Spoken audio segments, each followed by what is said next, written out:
Hi, my name is Brian O'Neill Hughes. I'm one of the product managers on the Photoshop team.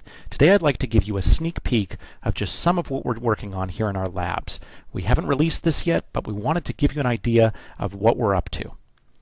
Here's an image we shot for a client, and it looked great when we took it, but in looking at it a little more closely now, we realized that we've got some lens flare here, and there are a couple of pieces of trash on the ground. And of course, this is the one they've chosen for print, so we realized that we really need to give it some scrutiny and clean up some of the trash and the distracting elements in the image. They've also asked that we go ahead and remove this tree in the left-hand side of the image because they want to put text and a logo up there and they don't want it to conflict with the background. So we have a lot of work ahead of us. Let's first look at some tools that we have available to us right now in CS4.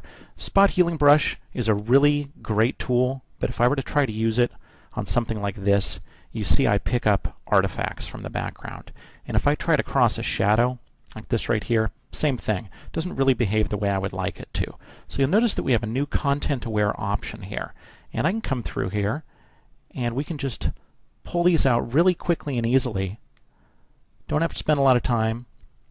Just click on the area, and we're making a much better guess about the information surrounding that area. So I can come through here and clean up those divots in the grass, and I can even come down to this tricky area with the shadow, pull that leaf out really quickly and easily.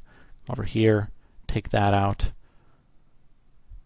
move that out of there, and even clean up this area right there. Now when it comes to areas like this lens flare right here, let's take a closer look at that. If you've ever tried to remove this manually, you know this is really time consuming and problematic because you essentially have to go in and stitch the fabric and build the bench, change the color and tone of it. Really difficult. I'm going to click the delete key, and you see that I now have a content-aware fill option. And really quickly, that's exactly what we've done there. I can do the same thing down here in the lower corner where we have some lens flare. Just make a loose selection, click delete, and we'll fill in that area. Now let's talk about that tree. This is going to be a little tougher, and to make our jobs somewhat easier, let's crop the image a little bit, give it a little more balance. See, we've got a nice rule of thirds overlay there. Okay, so that's a little bit better. Sure enough, we have a little bit of flare coming off the sun there, but we can patch that up. Now when it comes to the tree, I already made a selection. It's not a perfect selection, just intended to save a second here. And all I'm going to do is load that and just click delete and let content-aware fill chew through that and remove that tree for me. Something that would take forever and ever if I were to do that manually. It would be really tough to balance the sky.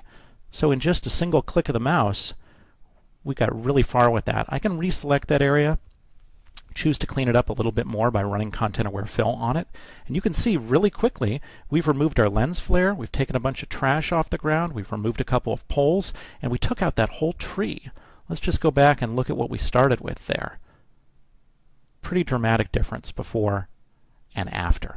Let's look at another example of what we could do here. Here's another image. This one for a website, and they like the wide format of the image, but they've asked us for an image with and without the road. Now, of course, we don't have that.